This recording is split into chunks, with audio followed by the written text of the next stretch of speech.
अजित पवार यांच्या मृत्यूमुळे राष्ट्रवादी पक्षात मोठी पोकळी निर्माण झाली आहे। अजित पवार यांच्याकडे उपमुख्यमंत्री पदासह अनेक महत्त्वाची खाती होती। अजित पवार यांच्याकडे असलेली महत्त्वाची खाती कुणाला मिळणार याची चर्चा रंगली आहे। दरम्यान राष्ट्रवादी पक्ष मुख्यमंत्री देवेंद्र फडणवीस यांची भेट घेण्याची शक्यता आहे आणि आता या सर्व नेत्यांनी देवेंद्र फडणवीस यांची भेट घेतली अशी अपडेट सध्या समोर येते।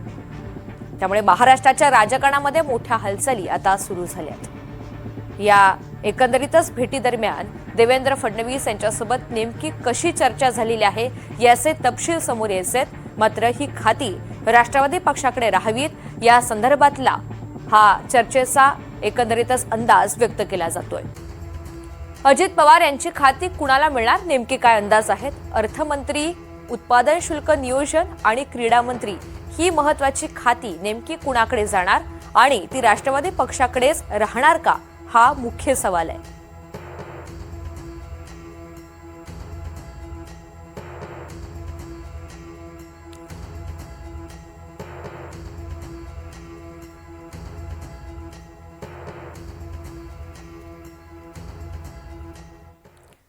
त्यामुळे या बैठकीमध्ये राष्ट्रवादीमधले काही महत्त्वाचे नेते हे मुख्यमंत्र्यांच्या भेटीला गेलेले होते असं कळतंय। खाती राष्ट्रवादीकडेच राहावीत यासाठीचे प्रयत्न सध्या सुरू आहेत। त्यामुळे एकंदरीतच राज्याच्या राजकारणामध्ये मोठ्या हालचाली घडतायत आणि या सगळ्या संदर्भात नेमकी पक्षाची भूमिका कधीपर्यंत स्पष्ट होते हे सुद्धा पाहायचं आहे।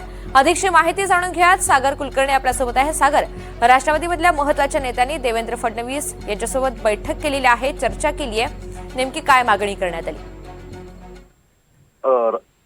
राष्ट्रवादीतल्या काही नेत्यांनी रात्री काल उशिरा मुख्यमंत्री देवेंद्र फडणवीस यांची भेट घेतल्याची माहिती समोर येते। यात प्रामुख्याने अजित पवारांकडची जी खाती आहेत तीच राष्ट्रवादीकडे कायम ठेवली जावीत अशा स्वरूपाचा एक सूर या पक्षांच्या नेत्यांनी मांडल्याचं समजतं। तसंच जो सध्या अजितदादांच्या अचानक निधनामुळे जो पेचप्रसंग निर्माण झाला आहे अशा परिस्थितीत वित्त खातं आणि बजेट या संदर्भात सुद्धा प्राथमिक चर्चा झाल्याची माहिती समजते। आता पुढच्या काही दिवसांमध्ये सुनेत्रा पवार तसंच राष्ट्रवादीची कोर टीम एकत्रित चर्चा करणार आहे आणि यानंतर बाकीच्या काही घडामोडी घडण्याची सुद्धा शक्यता वर्तवली जात आहे। पण आपल्याला माहिती आहे की मुख्यमंत्री हे सगळ्या खात्यांचे प्रमुख असतात।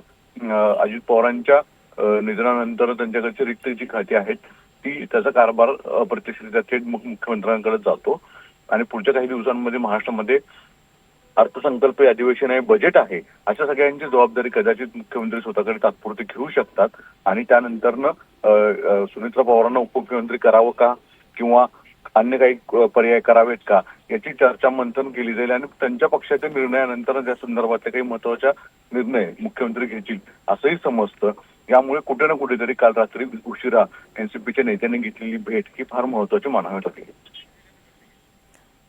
सागर, आणखी एक महत्त्वाचे नेते या बैठकीला गेलेले होते, राष्ट्रवादी पक्षामधील महत्त्वाच्या नेत्यांपैकी कुणी या सगळ्या संदर्भात अधिकृतरित्या माध्यमांसमोर येऊन बोलण्याची शक्यता आहे का? कधीपर्यंत हे भाष्य केलं जाऊ शकतं? आज दुपारी सुनील तटकरे कदाचित प्रसार माध्यमांशी संवाद साधतील, कारण की या संदर्भात जे काही वेगवेगळ्या तर्क वितर्क चर्चा राजकीय वर्तुळात सध्या सुरू आहेत याच्या संदर्भात अधिकृतरित्या काही भाष्य होण्याची शक्यता वर्तवली जात आहे।